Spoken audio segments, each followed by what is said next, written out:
Well, hello you. Let's talk about vocal posture, shall we? So you hear about posture all the time as a musician, whether you're an instrumentalist or a vocalist. It's always stand up straight or stop slouching or whatever, you know? You hear about that all the time, but you don't always hear about the why. So let's talk about the why. If you've watched the video that I've done on breathing, you've heard me talk about my lamp analogy, which is up here on your vocal cords and everything else that happens up here is the nice shiny light bulb. It's where all the pretty brightness happens. And then down here in the abdomen, in these muscles, that is the silver bit that screws into the lamp. That's what helps power this, right? And then you have the lamp itself, and that is your legs. And the entire point of that is to have support for all the muscles that are doing the work to give you that nice, lovely vocal sound. So that's one reason. You want to have good posture to have that support, right? The other reason is if you just think about the vocal tract, which is just a fancy way of saying your throat and your lungs and all that jazz. It's like a hose. And if you have weird posture things going on, if you're slouching, or if you're doing weird things like this, or if you're like tilting your head or whatever, it's putting a kink in the hose. So you want to have good posture so that everything is lined up nicely to provide the best possible sound you can have. I always start a posture talk with the legs. It's the most important thing, honestly. People think it's breathing. No, it's your legs, it's your foundation. So some people are super strict and they want your feet to be exactly a 45-degree angle and they shall be exactly shoulder width apart and you can have one in front of the other, but not much. I'm a whatever works for you kind of guy. I like my left leg a little bit forward of my right. I think it's a little bit longer based on the wear pattern of my jeans. And that's a very common thing anatomically to have one slightly longer than the other. So that's one reason I'm a whatever works for you. As long as your weight is evenly distributed and you're not doing one of those like lean to the side with all your weight on one leg sort of thing. As long as you're evenly distributed and you're nice and solid, you shouldn't be able to get knocked over, right? You should be connected to the ground. One of the best things I ever heard for my voice teaching and for my vocal technique in general was actually from a therapist. I think she was a music therapist at a conference actually, but it's the idea, it's a very common therapy thing, a very common thing for dealing with like anxiety and such. Feel your feet. Great advice for vocalists too. Feel your feet. Feel the connection. If you're plugged into the ground, which is another concept I like from yoga, think of plugging the four corners of your feet into the ground. That will give you the nice solid foundation, that grounding to help you get those nice low breaths, have that nice support in the abdomen so that you can create a wonderful sound. So you're nice and grounded, your weight is even between your legs. You can do a little side to side, but make sure you're nice and even. Don't be locking your knees now. Don't do that. I've seen so many people in choirs faint, usually sopranos, because they locked their knees and they're always at the top row. Always in the back, top row, they have to be body surfed down. It's a problem. So make sure your knees are nice and open, you're nice and solid, nice and grounded, plugged in, all four corners of the feet. Now let's talk about that hose thing and making sure that there are no kinks. So there are certain points in the body that you want to make sure are aligned to have the best possible grounding for yourself. You're going to start with the ankles. And again, if one foot is in front of the other, just make sure the points are lined up within your legs. So you want ankles, knees, hips. Those are the spots you want to have nice and lined up, right? And then from the hips up, we're going to talk about your spine. And this is where it can get a little funny. If you're familiar with Alexander technique at all, that talks a lot about mismappings of the body. And all that is that we have certain ideas, certain concepts culturally about our bodies that are not exactly correct. One example that I use with my violin students is the palm. We see it as a solid thing, but the finger bones actually go down about to right here, right? It's similar to what I talk about in the breathing video, where your lungs actually go much lower than a lot of people think in the body, right? So we're going to deal with some of that. We're going to talk about the spine.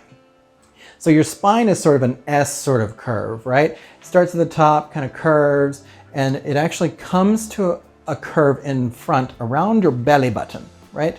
Around the belly button is where you've got a nice forward curve going on, and then it curves back into sort of the tail. That point behind the belly button where you got that forward curve coming in, and don't artificially do it, because that can lead to other issues, trust me. So you want to have that forward curve lined up with the hips. And then the next point is going to be your shoulders. And so once again, thinking about the hose thing, if your shoulders are forward like this, you can hear it in my voice. You can hear it, that it's a little bit more strangled. And if you're doing this, it's a similar sort of deal that's going on, right? So you want to just have them nice and relaxed, nice and floaty, aligned with those hips and with that spot in the middle. The next one is the top of your spine. And this is where we got another mismapping thing. Feel the back of your head.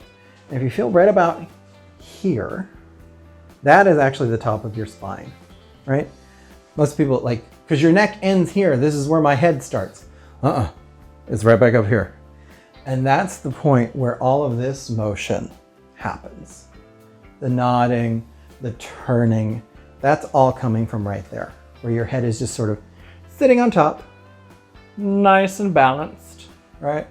So you want to make sure that that is lined up. You can also, if you put your fingers in your ears, it's right there. That's the point that we're lining up, right? So you're lining up this point with your shoulders, with the middle curve of your spine, with your hips. Have that all nice and aligned, and you should be good. One big thing I tell people when talking about all of this is it's really easy to sort of give yourself a complex of okay, am I aligned? Am I lined up? I tell my violin kids a lot with things that cause tension, let it move, don't make it move. So let your body align itself, don't make it. It must be aligned. No, have this stuff in mind, but allow it to fall into place. We want to have this nice standing foundation. I find the best singing is done standing.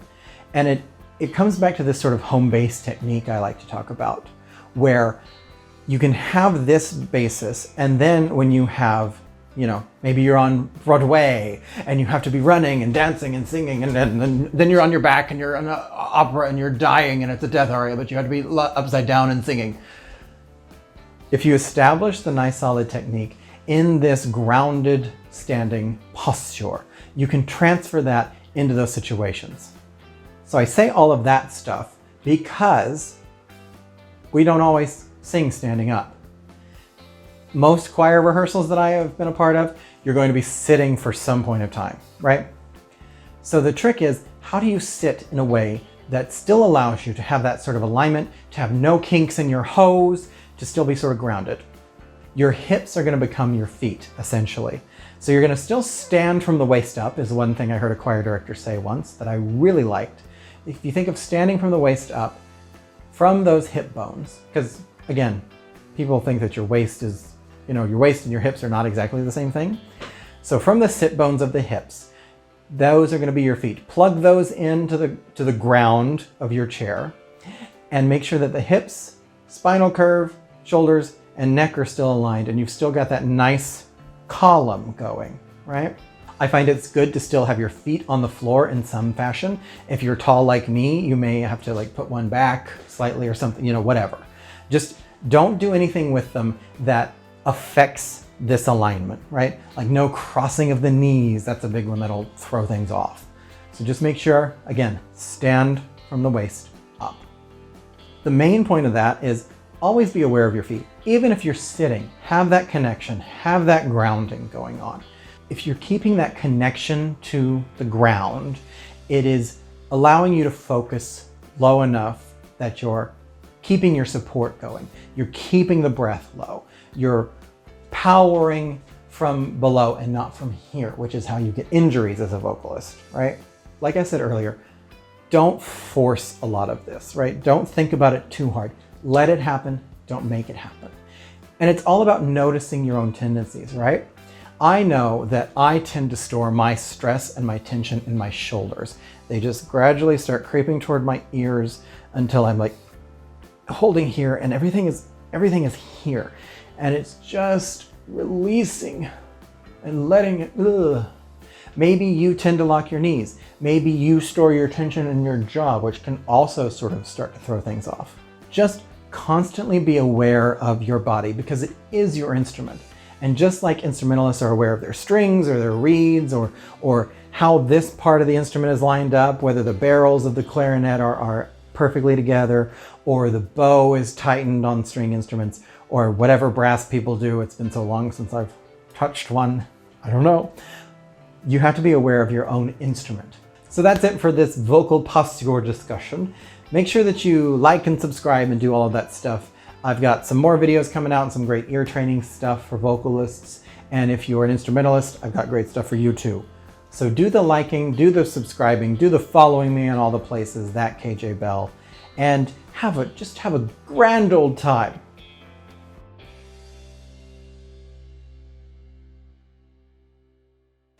Have a grand old time. I don't hate that actually.